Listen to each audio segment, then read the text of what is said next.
नमस्कार दोस्तों, let's study YouTube channel पर आपका हार्दिक स्वागत है। इस वीडियो में हम सबसे पहले हिमाचल प्रदेश में जो सेट का एग्ज़ाम है 2026 का, उसके बारे में हम बात करेंगे कि कब तक आपको देखने को मिल सकता है। उसके बाद हम बात करेंगे HPPSC शिमला की जो असिस्टेंट प्रोफेसर कॉलेज कैडर की वैकेंसी है, उसका क्या स्टेटस है। उसके बाद हम बात करेंगे राज्य चयन आयोग हमीरपुर की पेंडिंग रिक्वेजिशंस के बारे में कि कौन सी रिक्वेजिशन उनके पास इस टाइम पे पेंडिंग है। और लास्ट में हम बात करेंगे हिमाचल प्रदेश में जो लेक्चरर की वैकेंसी है, जो DPE की वैकेंसी है, उनके बारे में हम बात करेंगे। जहां एक तरफ से मांग हो रही है कि रेगुलर वैकेंसी निकाली जाए, वहाँ पे दूसरी तरफ से LDR कोटे से सरकार रिक्रूटमेंट करने वाली है और उसका क्या स्टेटस है, उसके बारे में हम बात करेंगे। सबसे पहले आप ये प्रेस नोट देख सकते हैं। पब्लिक सर्विस कमीशन शिमला का ये प्रेस नोट है, 13 अप्रैल को ये जारी हुआ था, जिसमें कि जो सेट का एग्ज़ाम होना है उसकी करेक्शन विंडो ओपन करी गई है, क्योंकि बहुत सारे कैंडिडेट ने कांटेक्ट किया होगा करेक्शन के रिगार्डिंग। तो इसमें जो ऑनलाइन करेक्शन आप कर सकते हो, यहाँ पे ईमेल के माध्यम से करेक्शन आप करवा सकते हो और इसकी 20 तारीख लास्ट डेट है। अब जिस तरह से जानकारी है, तो अब आप जानते हैं कि नेक्स्ट मंथ जो है वो आपको हिमाचल प्रदेश में पंचायती राज के चुनाव देखने को मिलेंगे। उसमें सुप्रीम कोर्ट की तरफ से, हाई कोर्ट की तरफ से भी जजमेंट दी गई है, जहां पे 31 मई से पहले चुनाव करवाने होंगे और सरकार ने भी इसके ऊपर बात करी है कि हम 31 मई से पहले चुनाव करवाएंगे। और ये भी जानकारी है कि 3 फेजेज़ में होंगे, यानी 3 अलग अलग डेट पे आपको चुनाव हिमाचल प्रदेश में देखने को मिलेंगे। अब सेट का एग्ज़ाम जो है वो ऑफलाइन एग्ज़ाम होता है। इसमें जो है वो जो हिमाचल प्रदेश के जैसे जो सरकारी स्कूल हैं, सरकारी कॉलेज हैं, सरकारी संस्थान है, वहाँ पे सेट का एग्ज़ाम कंडक्ट करवाया जाता है। तो जैसा आप जानते हैं कि अब इलेक्शन होंगे, तो इलेक्शन ड्यूटी लगती है। जो सरकारी कर्मचारी होते हैं, सरकारी अधिकारी होते हैं, और इसके लिए काफ़ी ज़्यादा तैयारियां भी होती है। तो इस टाइम पे क्या public service commission Shimla next month पे जो वो सेट का एग्ज़ाम कंडक्ट करवाएगा, ये बड़ा सवाल है और मुझे नहीं लगता कि आपको नेक्स्ट मंथ भी सेट का एग्ज़ाम देखने को मिलेगा। अब इसमें मेन चीज़ ऐसी है कि अगर 20 तारीख से पहले डेट जो है वो अनाउंस कर दी जाती है तो अलग बात है।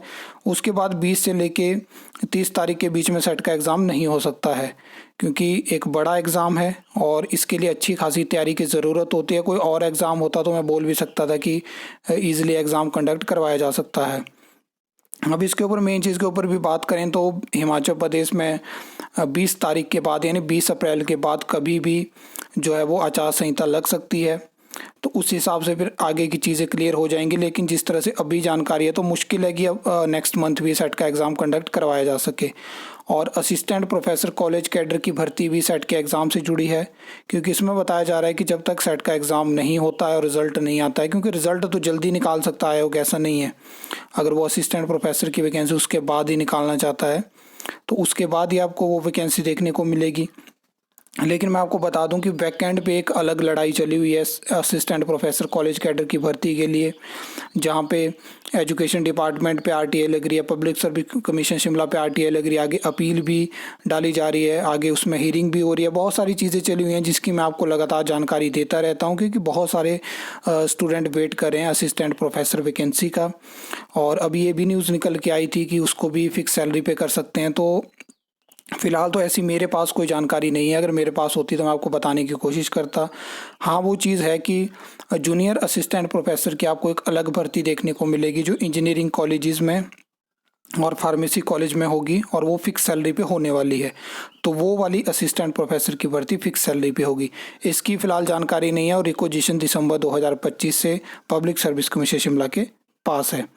नेक्स्ट अगर हम बात करें तो CBSE स्कूल्स की, आपने देखा कि अभी रिसेंटली हम लास्ट वीक की बात करें तो टोटल हमें 12 पोस्ट कोड की भर्ती देखने को मिली CBSE स्कूल्स के लिए। लेकिन अभी भी 5 पोस्ट कोड की भर्ती पेंडिंग है, जिसमें कि सब्जेक्ट आप देख सकते हैं, इकोनॉमिक्स हो गया, पॉलिटिकल साइंस हो गया, सोशलॉजी हो गया, पब्लिक एडमिनिस्ट्रेशन हो गया, फाइन आर्ट्स हो गया, और साइकोलॉजी की भी है शायद, वो मिस आउट होगी। तो कुछ और सब्जेक्ट ऐसे पेंडिंग है जिसकी टीचर की वैकेंसी आनी है, क्योंकि जो प्रॉपर लिस्ट निकल के आई थी उसमें वो सारी मेंशन थी। बाकी जो एग्जैक्ट नंबर होते हैं तो उसमें वैकेंसी आपको कम देखने को मिलती है टेस्ट के माध्यम से। उसका रीज़न भी बता देता हूँ कि एक्स सर्विसमैन सेल से भी रिक्रूटमेंट होती है, बाकी अलग अलग कोटा रहते हैं उनसे भी रिक्रूटमेंट होती है। तो ये रिक्वेजिशन इस टाइम पे राज्य चयन आयोग हमीरपुर के पास पेंडिंग है। और जैसे कि मैंने बताया कि 20 अप्रैल के बाद कभी भी आचार संहिता लग सकती है, एक मंथ कम से कम इलेक्शन से पहले आचार संहिता लगती है। तो अगर चाहता है राज्य चयन आयोग की इनकी एडवर्टाइजमेंट निकाली जाए तो 1-2 दिन में आपको कुछ नई एडवर्टाइजमेंट देखने को मिल सकती है, जिसमें कि जेडीएम की वैकेंसी भी है। और जेडीएम की वैकेंसी काफ़ी टाइम से इन्होंने पेंडिंग रखी है, आप देख सकते हो। आरटीआई से मैंने ये जानकारी ली थी, काफ़ी टाइम पहले भी आपके साथ शेयर कर चुका हूँ, 5-7 दिन पहले भी। और इसमें भी काफ़ी ज़्यादा वेट हो रहा है कि इस वैकेंसी को एडवर्टाइज़ किया जाए।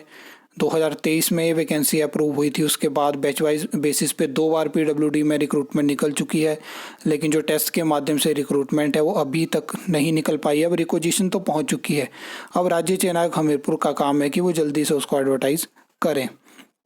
हिमाचल प्रदेश में जो है वो 700 जो लेक्चरर की वैकेंसी, डीपीई की वैकेंसी एलडीआर कोटे से भरने की तैयारी जो है वो हो चुकी है। इस टाइम पे जो फाइल है वो फाइनेंस डिपार्टमेंट के पास है। आप जानते हैं कि एसएमसी एलडीआर में अभी एग्ज़ाम भी कंडक्ट हुआ था, उसका रिज़ल्ट भी हमें देखने को मिल चुका। 1427 वैकेंसी थी, उसमें 1200 कुछ जो है वो क्वालिफाई कर चुके हैं। तो अभी अगर ये वैकेंसी आती है तो आप जानते हैं कि जो रेगुलर वैकेंसी होती है, जिसकी आप उम्मीद करो कि आपको जॉब ट्रेनिंग बेसिस पे कुछ इस तरह से वैकेंसी देखने को मिल सकती है, तो सरकार उन वैकेंसी को यहाँ से भरेगी।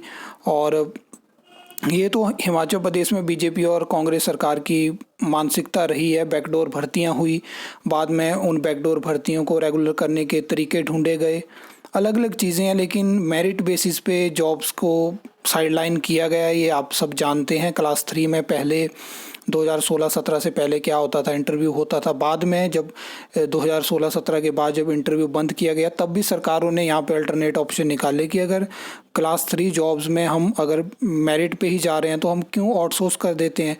अपने चहीतों को नौकरी देने के लिए सरकारें कुछ ना कुछ ऑप्शन निकाल लेती हैं, बैकडोर भर्तियां करती हैं। ये सब चीज़ें हम ऑलरेडी देख चुके हैं। बाकी इसके अलावा आपको क्या लगता है और आपका क्या पर्सनल ओपिनियन है, आप किस भर्ती की जानकारी चाहते हो, आपके पास कोई एडिशनल न्यूज़ है तो आप लिख के बता सकते हो। आई होप आपको ये वीडियो अच्छी लगी होगी, इन्फॉर्मेटिव लगी होगी।